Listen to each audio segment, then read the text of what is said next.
Hello everyone, myself Devendra and welcome back to my new vlog. So today I talk to about on DSSB nursing officer joining. तो बहुत सारे candidates अभी चिंता में है कि सर हमारी DSSB नर्सिंग ऑफिसर की ज्वाइनिंग कब तक होगी।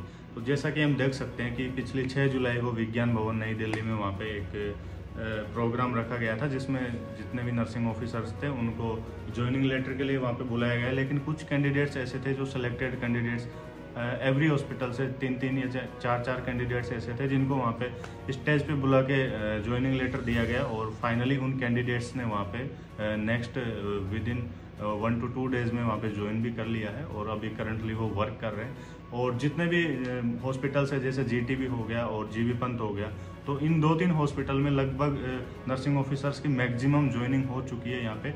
और अभी वही कैंडिडेट्स होल्ड पे हैं जिनका कोई इश्यू है, या तो डॉक्यूमेंट में कोई इश्यू है या फिर मेडिकल में कोई इश्यू है या फिर अदर जो भी कोई उनका पर्सनल इश्यू है वो इश्यू है। अब बात करते हैं कि बहुत सारे हॉस्पिटल्स ऐसे हैं जिनमें अभी भी है वो वर्क प्रोग्रेस पे है। कहीं पे वहाँ पे डेफिशिएंसी का मेल तक भी नहीं आया है किसी के पास में। जैसे मेडिकल हो गया तो मेडिकल का वहाँ पे फिट अनफिट का कोई मेल वगैरह नहीं आया है।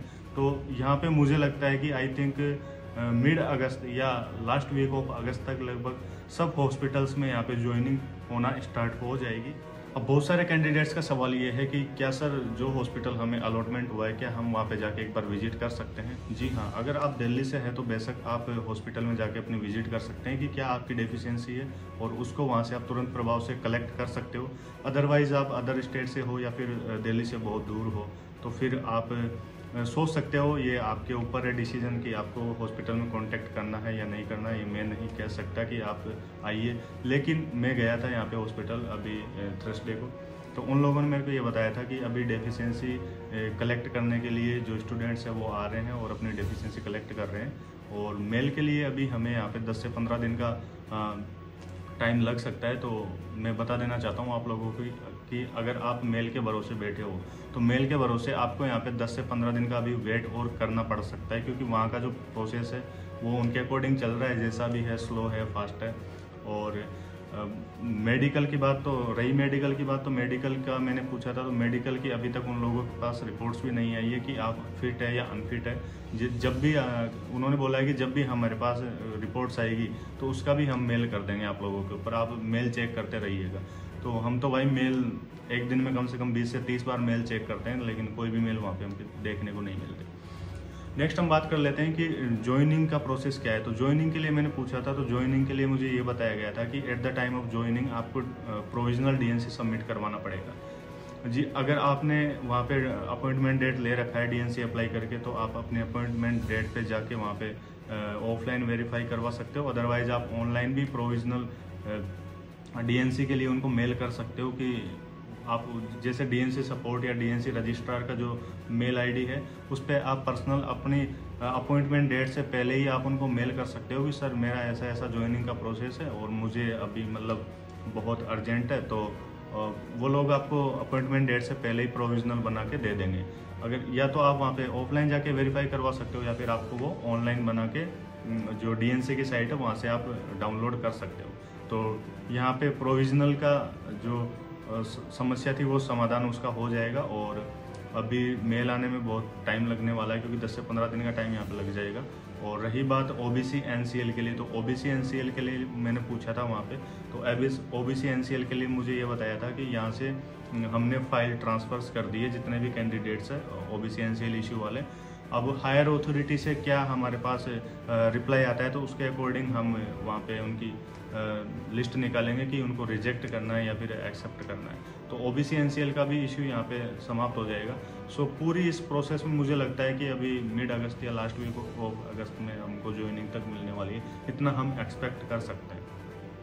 रही बात ज्वाइनिंग लेटर की, तो ज्वाइनिंग लेटर के लिए मैंने पूछा था तो अभी तो वहाँ पे उनके पास में वो जो टिकट्स आते हैं ज्वाइनिंग लेटर के ऊपर चिपकाने के, और 1-2 रुपये वाले जो टिकट्स आते हैं वो उनके पास अभी अवेलेबल ही नहीं है। तो पता नहीं वो कब तक आएंगे और कब तक ज्वाइनिंग लेटर इश्यू होंगे, तो हम कुछ भी मतलब यहाँ पे कंफर्म नहीं कर सकता है। हम यहाँ पे एक्सपेक्ट ही कर सकते हैं कि लास्ट वीक ऑफ अगस्त तक यहाँ पे ज्वाइनिंग।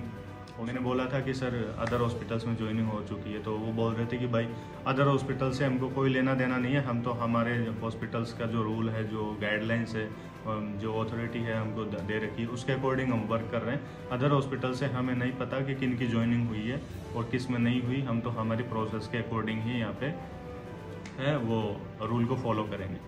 सो ये भी कंडीशन यहाँ पे क्लियर हो गई। और रही बात आप डेफिशिएंसी वहाँ से जाके कलेक्ट कर लो तो ही बेटर है, क्योंकि मेल के भरोसे बैठे रहना तो मुझे लगता है कि बहुत ज़्यादा लंबा हो जाएगा वहाँ। नेक्स्ट हम बात करते हैं कि बहुत से भाई लोग ऐसे हैं कि पहले तो वो सो रहे थे और अभी वो करंटली वहाँ पे डीवी के लिए आ रहे हैं, मेडिकल के लिए आ रहे हैं, तो अभी भी वहाँ पे मेडिकल चल रहे हैं। तो भाई ये तो बहुत स्लो है, क्योंकि कैंडिडेट्स की तरफ से भी यहाँ पे बहुत स्लो काम हो रहा है, क्योंकि उनको जिस टाइम पे मेल आई थी उस टाइम पे आना चाहिए था। या हमने पहले भी बताया था पिछले वाले वीडियोज़ में कि अगर आपके पास में मेल नहीं आ रही है तो भी आप हॉस्पिटल में कांटेक्ट करके अपना डीवी एंड मेडिकल करवा सकते हो। सो बहुत से भाई लोग यहाँ पे नींद में सोए हुए थे, तो अभी तक तो वो डीवी और मेडिकल के लिए आ रहे हैं। सो मुझे लगता है कि यहाँ पे जब ओबीसी एनसीएल का इशू ख़त्म होगा और जितने भी सारे मेडिकल्स डीवी वगैरह सब ड्यू है वो क्लियर होंगे तो ही हम लोगों को एक साथ में वहाँ पे ज्वाइनिंग दी जाएगी। मुझे नहीं लगता कि वहाँ पे एक एक दो दो चार चार 10 कैंडिडेट्स को पर्सनल ज्वाइनिंग देंगे वो बुला के। सो जितना जल्दी हो सके अपनी डेफिशिएंसी को कलेक्ट कीजिए और जितनी भी प्रॉब्लम्स है उनका सॉल्यूशन कीजिए और जल्दी से ये जो फंसा रखा है जो पूरा जाल, इसको ख़त्म करके जल्दी से वहाँ पे ज्वाइन कीजिए, क्योंकि दूसरे हॉस्पिटल्स में लगभग 1 महीना होने वाला है कि 6 जुलाई को वहाँ पे ज्वाइनिंग लेटर डिस्ट्रीब्यूशन हुए थे, तो 7-8 जुलाई से लगभग सब कैंडिडेट्स ने जीटीबी जीबी पंत में ज्वाइनिंग कर लिया है। तो लगभग 9 अगस्त या 10 अगस्त तक यानी कि राखी के आसपास उनकी सैलरी तक भी आ जाएगी और हम लोग अभी तक यहाँ पे घर पे बैठे हुए हैं। सो लॉस हमारा ही है, हमें जल्दी करना है या लेट करना है हमारे ऊपर डिपेंड है। सो सभी लोग अपनी डेफिशिएंसी को जल्दी से कलेक्ट करें। अगर हो सके तो आप हॉस्पिटल जाके अपनी डेफिशिएंसी को कलेक्ट करें, क्योंकि वहाँ से आपको तुरंत प्रभाव से पता लग जाएगा कि मेरे को किस चीज़ में यहाँ पे कमी आ रही है। क्योंकि मेल के भरोसे बैठे रहोगे तो वैसा ही है जैसा आपके पास में डॉक्यूमेंट्स में मेल आया था, किसी के पास आया है किसी के पास नहीं आया था, तो वैसा ही मेल अब आने वाला है, क्योंकि सिस्टम है वो ऊपर से ख़राब है। सो सभी लोग आप समझदार है। और सो अभी के लिए इतना ही, मिलते हैं नेक्स्ट वीडियो में, तब तक के लिए बाय।